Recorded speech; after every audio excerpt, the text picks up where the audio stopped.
Some of the baits that I'm going to be targeting those fish with are like a fish head spin, swim bait, and I'm going to use depending on the size of the forage in the lake, whether it's a herring, whether it's a threadfin shad, I'm gonna determine the size of my swim bait based on the forage. So if there is some herring, maybe you go to like a 4-inch swim bait, 3.5-inch swim bait, something like that.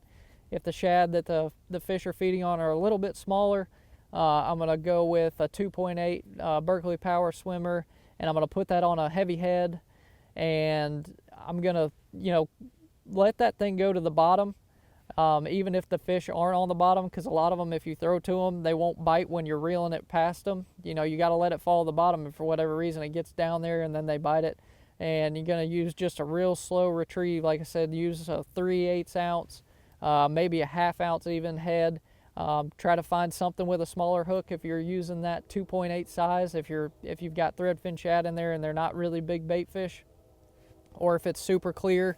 That's where you're going to be targeting those deeper fish, because obviously if it's super muddy, you don't need to be out there in the 50-60 foot of water trying to catch those fish. That's going to be a tough task. But clear water, get out there in that 50-60 feet and find that bait fish.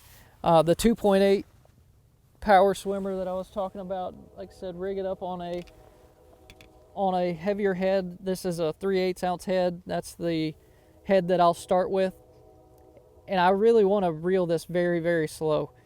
You got to think, when you put your boat in, like we did this morning, if your water temp's upper 40s, 50 degrees, well, you get down there another 40 feet, it's going to be a lot colder down there where they're sitting.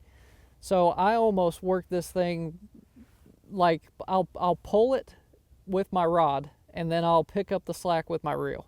It's a very, very slow technique, but it almost looks like a dying bait fish out there to them. You're pulling it up off the bottom, and then you're letting it flutter back down, and you're just letting the tail do the work. And a lot of those fish that I've found will bite it on the fall, and it'll almost feel like a jig bite. He'll thunk it really hard, and you can actually feel it even in 60 feet of water. I always use, on a spinning setup, I always use this for this swim bait, and the reason for that is you're fishing super deep, clear water. I can get away with 6-pound Berkeley 100% fluorocarbon, and I use 10-pound Berkeley X5 braid. That's so I can make really long casts, stay off the fish, and the braid allows me to feel those bites. If I'm throwing the bait 60, 70 feet away and then it's falling to 60, I got a lot of line out there to feel those fish when they bite it. And like I said, a lot of those fish will bite it on the fall, whether you reel it a little bit, like 3 or 4 feet is typically what I do, and then kill the bait so it's kind of almost pendulum back to the boat. And like I said, it looks like a dying bait fish or a bait fish that's really cold, and that's a great technique to get out there and find those deeper spotted bass.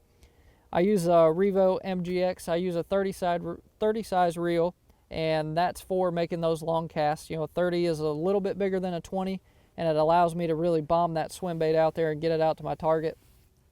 A 7-foot medium Fantasista X spinning rod. This is a new spinning rod. It's very, very sensitive, and it allows me, a 7-foot rod allows me to make those really long casts and get that bait down there. Now, if you're finding fish just under the boat, like on your 2D sonar, in the wintertime, it's really hard to beat a jigging spoon, especially for spotted bass. I usually reach for a 3/4 to an ounce. And you want a smaller profile on your jigging spoon, especially for spotted bass. We've got those big Magnum spoons and stuff like that. Typically, they bite that smaller profile spoon. You're aggressively hopping it in front of their face, or you're actually reeling it up really fast and killing it and letting it fall back to the bottom. And maybe you only see one little blip on your 2D. More than likely, it's not just one fish. Those fish get really, really sucked to the bottom, and they're very, very hard to see a lot of times.